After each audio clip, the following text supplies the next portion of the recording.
Hi hello welcome to competitive cracker. ഞാൻ ധന്യ. അപ്പൊ നമ്മുടെ എക്സാമിനായിട്ട് ഇനി കുറച്ച് ദിവസങ്ങൾ മാത്രമേ ഉള്ളൂ അല്ലെ. അപ്പൊ ആ ദിവസങ്ങൾ നമ്മൾ എന്തായാലും ടീച്ചിങ് ആപ്റ്റിറ്റ്യൂഡിനും കൂടെ ഇമ്പോർട്ടൻസ് കൊടുക്കണം. കാരണം കുറച്ച് ഇമ്പോർട്ടൻസ് കൊടുത്തുകൊണ്ട് പഠിച്ചു കഴിഞ്ഞാൽ നമുക്ക് ഈസി ആയിട്ട് മാർക്ക് സ്കോർ ചെയ്യാൻ പറ്റുന്ന ഒരു ഏരിയ ആണ് നമ്മുടെ ടീച്ചിങ് ആപ്റ്റിറ്റ്യൂഡ് എന്ന് പറയുന്നത്. സോ അതിൽ തന്നെ രണ്ട് ഏരിയാസിനെ കുറിച്ചാണ് ഞാൻ ഇന്ന് മെയിൻലി ഈ ഒരു വീഡിയോ സെഷനിൽ പറയാനായിട്ട് പോകുന്നത്. That is ADDIE model and assure model. എന്താണ് ADDIE മോഡലും അഷ്വർ മോഡലും? ADDIE model and assure model.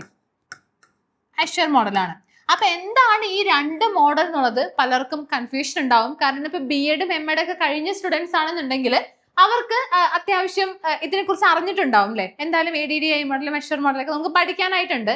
പക്ഷെ ഇനി അങ്ങനെയല്ല, ഡയറക്റ്റ് PG കഴിഞ്ഞ സ്റ്റുഡൻസ് ആണെന്നുണ്ടെങ്കിൽ അവർക്ക് ചിലപ്പോ മേ ബി ഇത് അറിയുന്നവരുണ്ടാവും. ശരിക്കും അറിയണം, കാരണം എക്സാം അടുത്തു. അപ്പൊ അതുകൊണ്ട് തന്നെ ഈ രണ്ട് ടോപ്പിക്സിനെ കുറിച്ച് അറിഞ്ഞിരിക്കണം. ഇനി അങ്ങനെ അല്ലാത്ത അറിയാത്ത സ്റ്റുഡൻസിനായിട്ടാണ് ഞാൻ ആക്ച്വലി ഈ ഒരു വീഡിയോ ചെയ്യാന്ന് വിചാരിച്ചത്. പിന്നെ അറിയുന്ന സ്റ്റുഡൻസ് ആണെങ്കിലും ഇതുമായിട്ട് ബന്ധപ്പെട്ട ക്വസ്റ്റ്യൻസ് ഞാൻ ഈ ഒരു വീഡിയോയിൽ ഡിസ്കസ് ചെയ്യുന്നുണ്ട്. സോ അത് നിങ്ങൾക്ക് അറിയുന്നുണ്ടോ എന്നൊരു കാര്യം നിങ്ങൾ ചെക്ക് ചെയ്യുക. അപ്പൊ അതിന് മുന്നേ തന്നെ നമ്മുടെ കഴിഞ്ഞ തവണത്തെ റിസൾട്ട് ആണ് നിങ്ങൾക്ക് ഇവിടെ കാണാനായിട്ട് സാധിക്കുന്നത്. സോ നമ്മൾ JRF എന്നൊരു ഫോക്കസ് ചെയ്ത് പഠിച്ചു കഴിഞ്ഞാൽ മാത്രമാണ് നമുക്ക് നെറ്റിലേക്കെങ്കിലും എത്താനായിട്ട് സാധിക്കുള്ളൂ. അപ്പൊ ഇനി നിങ്ങൾക്ക് 35 വയസ്സ് കഴിഞ്ഞു അല്ലെങ്കിൽ 30 വയസ്സ് കഴിഞ്ഞു, അപ്പൊ എനിക്ക് JRFന് വേണ്ടി പഠിക്കണ്ടല്ലോ എന്നൊക്കെ നിങ്ങൾ വിചാരിക്കും. പക്ഷെ അങ്ങനെ വിചാരിക്കണ്ട.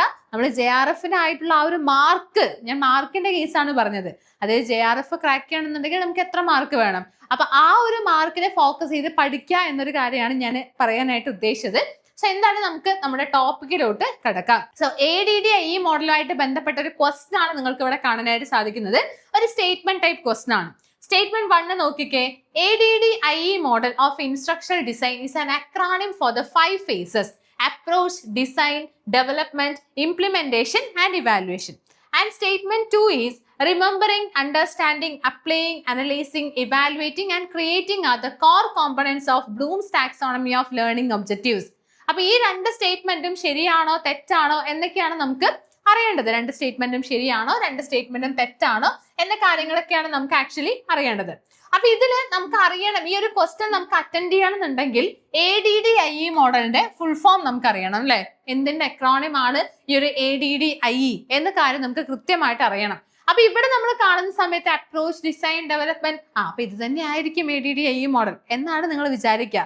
കാരണം ഇതിൽ തെറ്റെന്താന്ന് കണ്ടുപിടിക്കാൻ നമുക്ക് കുറച്ച് പ്രയാസമാണ്. അപ്പൊ പക്ഷെ ഈ ഒരു സ്റ്റേറ്റ്മെന്റ് ഇവിടെ തെറ്റാണ്. ഓക്കെ, ഒന്നാമത്തെ സ്റ്റേറ്റ്മെന്റ് ഇവിടെ തെറ്റാണ്. ആൻഡ് സ്റ്റേറ്റ്മെന്റ് 2 നമ്മുടെ ബ്ലൂംസ് ടാക്സോണമി ആയിട്ട് ബന്ധപ്പെട്ടതാണ്, റിവൈസ്ഡ് ബ്ലൂംസ് ടാക്സോണമി ആയിട്ട് ബന്ധപ്പെട്ടതാണ്. ഈ ഒരു സ്റ്റേറ്റ്മെന്റ് ശരിയാണ് അല്ലെ. കാരണം remembering, understanding, applying, analysing, evaluating, creating are the core components of Bloom's taxonomy of learning objectives. അതിവിടെ ശരിയാണ് അല്ലെ. അപ്പൊ അത് ശരിയാണ്. ഒന്നാമത്തെ സ്റ്റേറ്റ്മെന്റ് ഇവിടെ തെറ്റാണ്. അപ്പൊ അതുകൊണ്ട് തന്നെ statement 1 is incorrect but statement 2 is correct എന്ന് പറയുന്ന ഓപ്ഷൻ 4 ആണ് ഇവിടുത്തെ റൈറ്റ് ആൻസർ ആയിട്ട് വരുന്നത്. അപ്പൊ ഇനി നമുക്ക് എന്താണ് ADDIE, ഇതിന്റെ കറക്റ്റ് 5 കാര്യങ്ങൾ ADDIE എന്താണ് എന്നുള്ള കാര്യം നമുക്ക് കൃത്യമായിട്ട് മനസ്സിലാക്കാം. സോ നോക്കിക്കേ.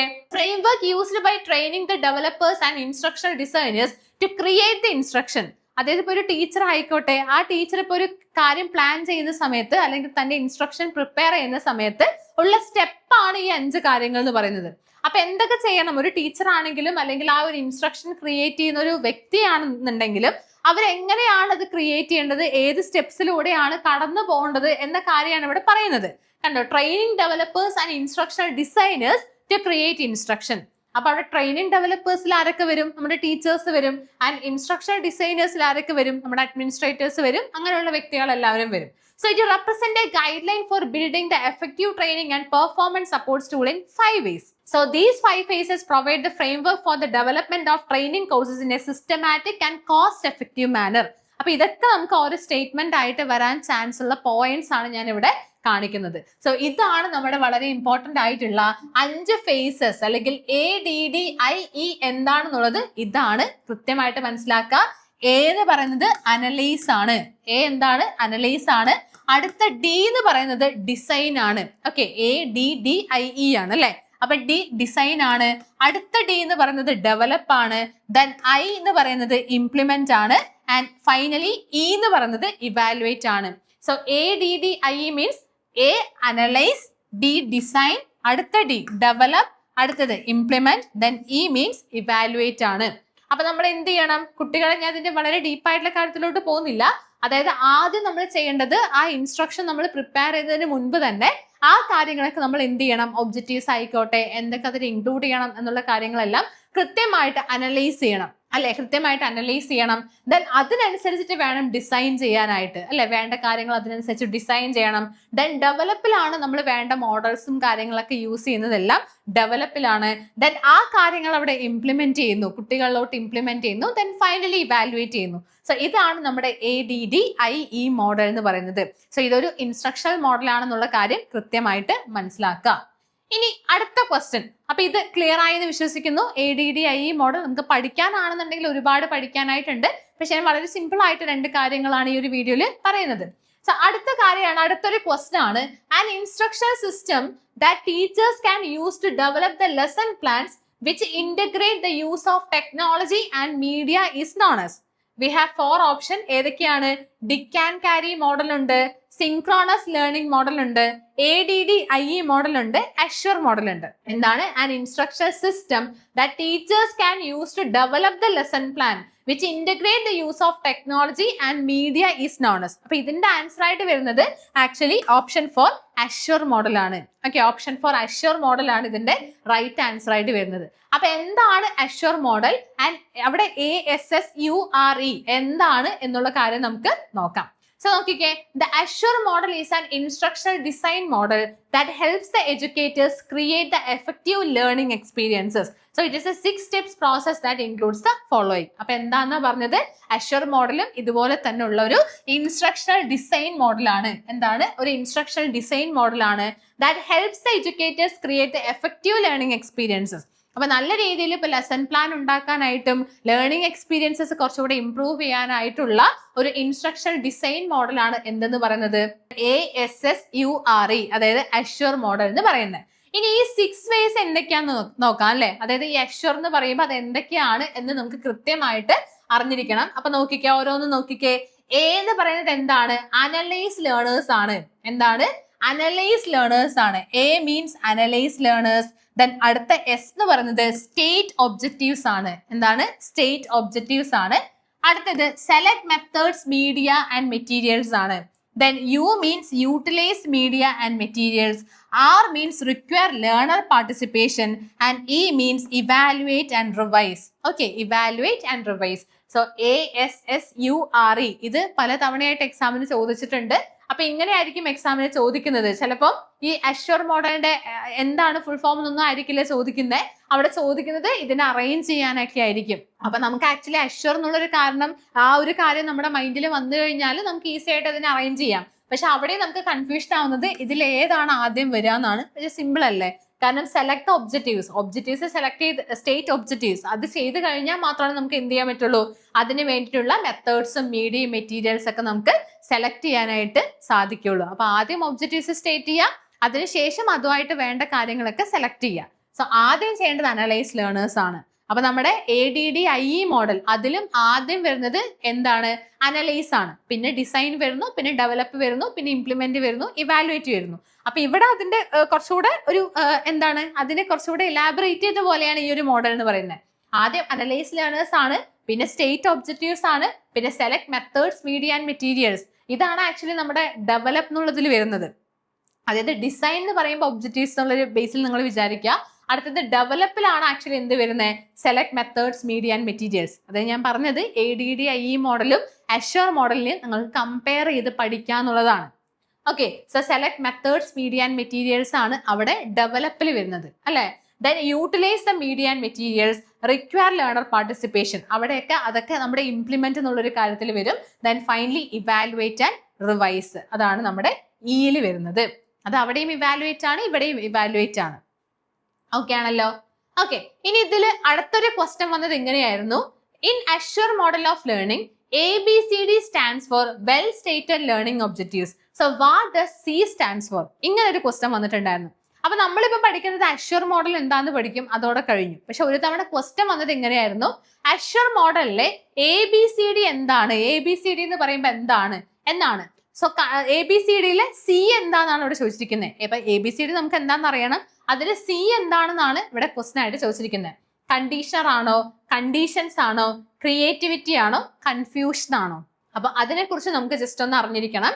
So the ABCD in Assure stands for well stated learning objectives which should include 4 components. അപ്പൊ ABCD എന്ന് പറയുന്നത് എന്താണ് എന്ന കാര്യം നമുക്ക് അറിഞ്ഞിരിക്കണം. സോ എ എന്ന് പറയുന്നത് ഓഡിയൻസ് ആണ്.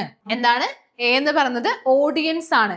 അതായത് ആർക്കാണ് നമ്മളിത് പഠിപ്പിച്ചു കൊടുക്കുന്നത്, ഈ ഇൻസ്ട്രക്ഷൻ നമ്മൾ ആർക്കാണ് കൊടുക്കുന്നത്, അതാണ് അവിടുത്തെ എ എന്ന് പറയുന്നത് അല്ലെ. എ മീൻസ് ഓഡിയൻസ് ആണ്.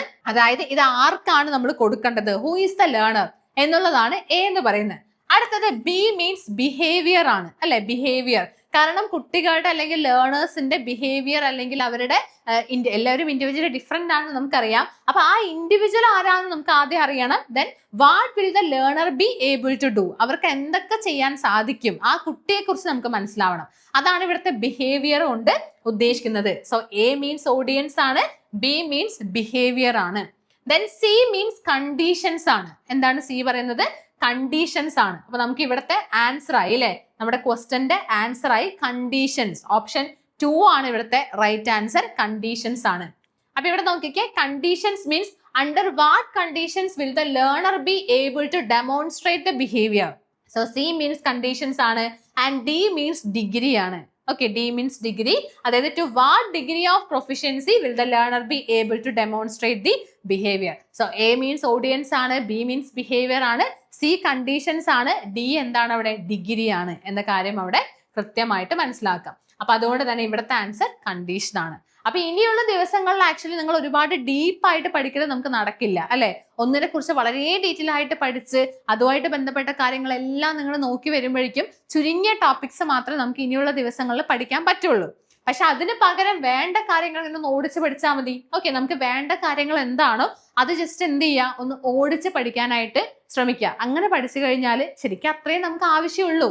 നമ്മുടെ നെറ്റ് നേടിയെടുക്കാനായിട്ട് നമുക്ക് അത്രേ ആവശ്യമുള്ളൂ. അപ്പൊ ഈ ചുരുങ്ങിയ ദിവസങ്ങളിൽ എങ്ങനെ പഠിക്കണോ അതിനനുസരിച്ചിട്ടാണ് നമ്മുടെ റിസൾട്ട് എന്ന് പറയുന്നത്. സോ അതുകൊണ്ട് തന്നെ പ്രത്യേകിച്ച് ഞാൻ ബാക്കിയുള്ള കാര്യങ്ങൾ പറയുന്നില്ല. പ്രത്യേകിച്ച് നമ്മുടെ ടീച്ചിങ് ആപ്റ്റ്യൂഡ് ആണെങ്കിലും റിസർച്ച് ആപ്റ്റ്യൂഡ് ആണെന്നുണ്ടെങ്കിലും അതിൽ ഇനിയുള്ള ദിവസങ്ങളിൽ മാർക്ക് സ്കോർ ചെയ്യേണ്ട ഏരിയാസ് മാത്രം എന്ത് ചെയ്യുക, സെലക്ട് ചെയ്ത് പഠിക്കുക എന്നുള്ളതാണ് എനിക്ക് പറയാനുള്ളത്. ഓക്കെ, അപ്പൊ എങ്ങനെയാണ് ഈ മാർക്ക് സ്കോർ ചെയ്യേണ്ട ഏരിയാസ് മാത്രം സെലക്ട് ചെയ്ത് പഠിക്കുക എന്ന് ചോദിച്ചാൽ നമ്മുടെ പ്രീവിയസ് ഇയർ ക്വസ്റ്റ്യൻ പേപ്പേഴ്സ് തന്നെയാണ്.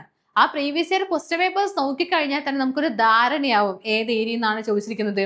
ഇപ്പൊ ടീച്ചിങ് ആപ്റ്റ്യൂഡിലൊക്കെ ബ്ലൂംസ് ടാക്സോണമി ഒരുപാട് തവണ ചോദിച്ചിട്ടുണ്ട്. അപ്പൊ നമ്മുടെ റീസെന്റ് 2025 നടന്ന നമ്മുടെ എക്സാം അല്ലെ, 2025 നടന്ന എക്സാമിലടക്കം ബ്ലൂംസ് ടാക്സോണമിനെ കുറിച്ച് ചോദിച്ചു.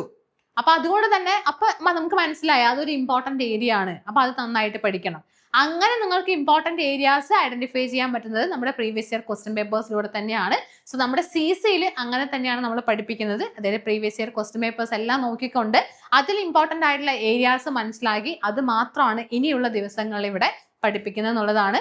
സോ അതിനായിട്ട് നമ്മുടെ CCയിൽ ഇപ്പോൾ പുതിയൊരു ബാച്ച് സ്റ്റാർട്ട് ചെയ്തിട്ടുണ്ട്. സോ ഈ ഒരു ബാച്ചിൽ നിങ്ങൾക്ക് ജോയിൻ ചെയ്യാനായിട്ട് ഈ ഒരു നമ്പറിലോട്ട് കോൺടാക്ട് ചെയ്താൽ മതി. That is 8086881144. ഈ ഒരു നമ്പറിലോട്ട് കോൺടാക്ട് ചെയ്യുക. ആൻഡ് എന്തെങ്കിലും ഡൗട്ട് ഉണ്ടെങ്കിൽ വീഡിയോന് താഴെ എന്തായാലും നിങ്ങൾക്ക് കമന്റും കൂടെ ചെയ്യാവുന്നതാണ്. ആൻഡ് ഈ ഒരു വീഡിയോ യൂസ്ഫുൾ ആയിട്ടില്ലെങ്കിൽ നിങ്ങളുടെ ഫ്രണ്ട്സിനും കൂടെ ഇതൊന്ന് ഷെയർ ചെയ്ത് കൊടുക്കുക. So that's all from this session. Thank you.